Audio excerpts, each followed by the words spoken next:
ओम शांति। मैं बीके राजेश्वरी सभी आत्मा को स्वागत करती हूँ।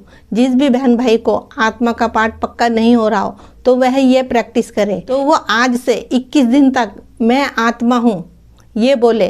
और देखो, इसके साथ साथ आपको पढ़ना भी है और लिखना भी है कि मैं आत्मा हूँ। जितना आप लिखोगे बार बार कि मैं आत्मा शांत स्वरूप हूँ, और जितना आप पढ़ोगे, और आत्मा पे कई सारे गीत भी बच्चों ने बनाए हुए हैं, आप वो भी सुनो। जब आप अपने को आत्मा समझोगे, ये शरीर नहीं देखोगे, क्योंकि आंखों से तो शरीर दिखता है। जब शरीर दिखता है तो फिर देहभान में फंसे रहते हैं। आप ये सोच के देखो, ये शरीर तो हमारा हाड़ मांस का बना हुआ है। देखिए, इन चीज़ों को अंदर से देखने की प्रैक्टिस करें। जितना आप अंदर से देखने की प्रैक्टिस करोगे, उतना ही आपको आत्मा का पाठ भी पक्का होगा। क्योंकि हम बाहर से देखते हैं, मन से बोल दिया कि मैं आत्मा हूँ। उसको रियलाइज करो जब आत्मा का पाठ पक्का होगा। और ड्रामा को अपनी स्मृति में रखो, ज्ञान का चिंतन करो बार बार, जब जाके कहीं आत्मा का पाठ पक्का होगा। देखिए, हो जरूर जाएगा, लेकिन इसके लिए आपको प्रैक्टिस करनी पड़ेगी। जितना जितना आप महसूस करोगे कि मैं आत्मा हूँ, जैसे कहती हूँ ना कि मस्तक के बीच में आत्मा विराजमान हैगी, तो वैसी परमपिता परमात्मा है। अब देखो, जब आपको आत्मा का पाठ, आत्मा आपको याद रहेगी, आपकी स्मृति में रहेगी कि मैं आत्मा हूँ, ये शरीर नहीं है, तो परमात्मा भी आपकी स्मृति में रहेगा। क्योंकि आत्मा भी ज्योति बिंदु है और वो परमपिता परमात्मा भी ज्योति बिंदु है। तो देखिए, इन चीज़ों को सबको आपको सोचना है। जितना आप बार बार इन बातों को अपनी स्मृति में लाओगे कि मैं आत्मा हूँ, शांत स्वरूप हूँ, मैं आत्मा ये शरीर लेके पाठ बजाने आई हूँ, ऐसी ऐसी बातें आपको अपने मन के अंदर सोचनी है, उसकी एक पिक्चर सी बनानी है। तो जितना आप इन बातों की प्रैक्टिस करोगे, उतना ही आत्मा का पाठ पक्का होगा। ज्ञान भी आपकी स्मृति में समाता रहेगा और आपका योग भी पावरफुल लगने लगेगा। देखिए, आत्मा का पाठ पक्का करना बहुत ज़रूरी है। जब तक आत्मा का पाठ पक्का नहीं होगा, हम आगे नहीं बढ़ पाएंगे। फिर कहोगे कि मुरली भी सुनते हैं, हम बाबा को याद भी करते हैं, प्यार भी करते हैं, लेकिन आत्मा का पाठ पक्का नहीं है, तो फिर मन भटकता है इधर उधर। और आत्मा का पाठ पक्का करने के लिए आपको एकाग्र भी होना बहुत ज़रूरी है। जितना आप बिंदी में एकाग्र होंगे, उतना ही आत्मा का पाठ भी पक्का होगा। क्योंकि आपका मन बुद्धि एक जगह स्थित होगा और आपके मन के अंदर कोई विचार भी नहीं आने के। अब मन तो एक जगह स्थित नहीं है, अब तो मन एक जगह स्थित नहीं है। जब योग करने बैठते हो तो मन के अंदर इधर उधर की बातें आती है। कितना भी चाहे कि नहीं मन के अंदर विचार लाएंगे, लेकिन वो फिर भी आती है। और जिस दिन मन आपका एक जगह एकाग्र हो गया बाबा की बिंदी में, उस दिन फिर आपका योग लगने लगेगा पावरफुल। उसके लिए कोई ज़्यादा मेहनत नहीं करनी पड़ेगी, लेकिन प्रैक्टिस तो करनी पड़ेगी, पढ़ाई पढ़नी पड़ेगी। और आत्मा का पाठ इसलिए पक्का नहीं होता कि हम शरीर देखते हैं।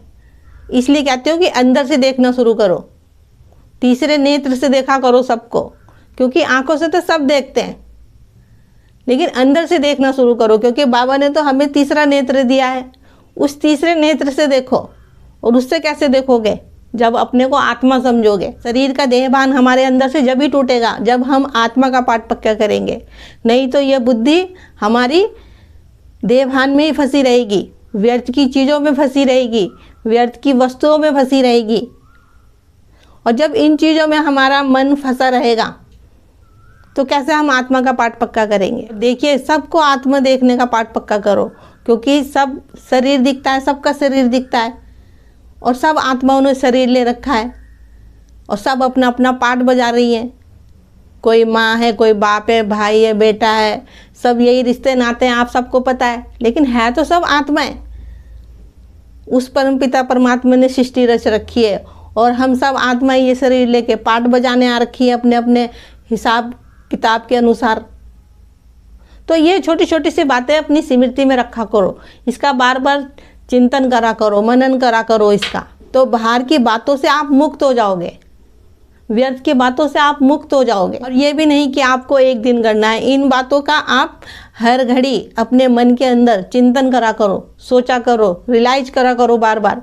जितना आप रियलाइज करोगे बार बार, देखिए, जब कभी कभी हमारे सामने कोई परिस्थिति आ जाती है, कोई बात आ जाती है, तो अगर हमें उस समय एकदम से हमारी स्मृति में आ जाए कि ये आत्मा आएगी, और वो हमें कितना भी गलत बोल रही हो, मन के अंदर ये विचार आ जाए कि ये आत्मा भी उस परमपिता परमात्मा के बच्चे हैं, तो हमारा मन, उसकी बात से हमारा मन प्रभावित नहीं होने का, क्योंकि हमें पता है कि हम सब आत्माएं पाठ बजाने आ रखी हैं। देखिए छोटी छोटी सी बातें हैं, समझने की है। देखिए इसके लिए अपने मन को बहुत मजबूत करना पड़ेगा, क्योंकि ये मन है, मन इधर उधर चला जाता है और व्यर्थ की बातों में फंस के फिर हम उलझ के रह जाते हैं। मन ही तो नचाता है, मन ही तो कहता है कि इसने क्या कैसे दिया, इसने ऐसे क्यों करा, इसने वैसे क्यों करा।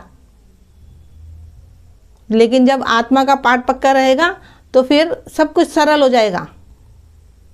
इसलिए कहती हूँ कि प्रैक्टिस करो कि हम सब आत्माएं भाई भाई हैं और सबके लिए शुभकामनाएं, शुभ भावनाएं रखा करो। तो मैं तो यही कहूँगी, आज से 21 दिन तक आप यही प्रैक्टिस करें कि मैं आत्मा हूँ, मैं आत्मा शांत स्वरूप हूँ, मैं उस परमपिता परमात्मा का बच्चा हूँ। जितना आप आत्मा का पाठ पक्का करोगे उतना ही आत्मा का पाठ आपको पक्का हो जाएगा, उतनी ही ये बात आपके अंतर मन में समाती रहेगी और आत्मा का पाठ ऑटोमेटिक ही धीरे धीरे पक्का हो जाएगा। मेरा आज की वीडियो बनाने का यही उद्देश्य है कि मैं आप सबको बताऊं, अगर आत्मा का पाठ पक्का ना हो पा रहा हो, बार बार ये शरीर देह भान में फंस रहा हो, तो 21 दिन तक ये प्रैक्टिस करें।